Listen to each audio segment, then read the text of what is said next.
जब सुने के होई भोजपुरी गाना, बस बजे के चाही गाना।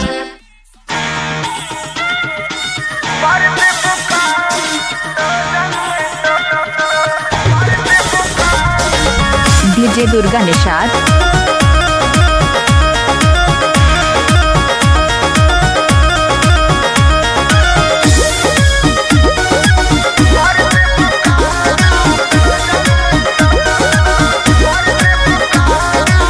बिना मोरा मोरा जी के झूठ न तार हो, धुआं देवे लगी जरने तोर हमार हो।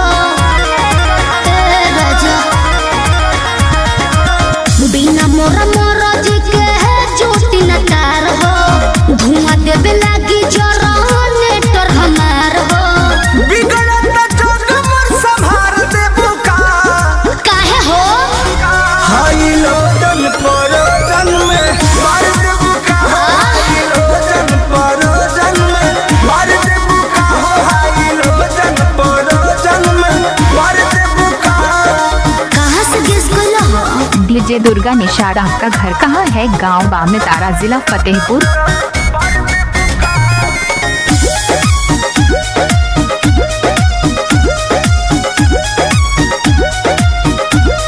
दुर्गा निषाद DR। आइल बन साता पवनी मजबूर, राउर लोट सहब नाए हो हजूर। बुझा दनो ना बहाना चली हो नहीं खाना चली हो, काहे खुशी के माहौल नाच गाना चली हो। तू तो चलबे कर। रहनई महंगा सार देबू का आओ का दोहरा के लसराई। हाई लोटन परोजन में मार देबू का हाई लोटन परोजन में मार देबू का हाई लोटन परोजन में। अरे बाना दो ठीक है बा।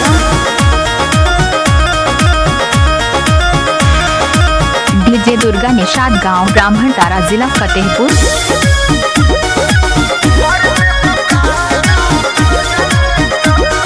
दुर्गा निषाद DR।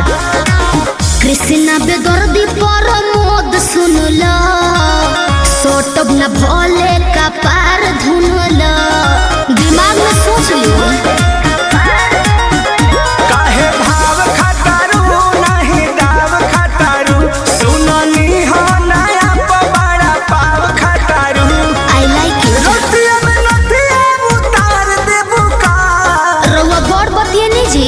हाई लोटन परोजन में मार देबू का हाई लोटन परोजन जिया। में मार देबू का हाई लोटन परोजन में मार देबू का। बिना मोरा मोरा जी के झूठ न तार हो, धुआं देवे लगी जरने तोर हमार हो। बिगड़त जग मोर संभार देबू का काहे हो हाई लोटन परोजन में मार देबू का हाई लोटन परोजन में मार देबू का हाई लोटन परोजन में मार देबू का। कोशिश कर ली। डीजे दुर्गा निषाद। गांव ब्राह्मण तारा, जिला फतेहपुर। इनका मोबाइल नंबर 8446017936।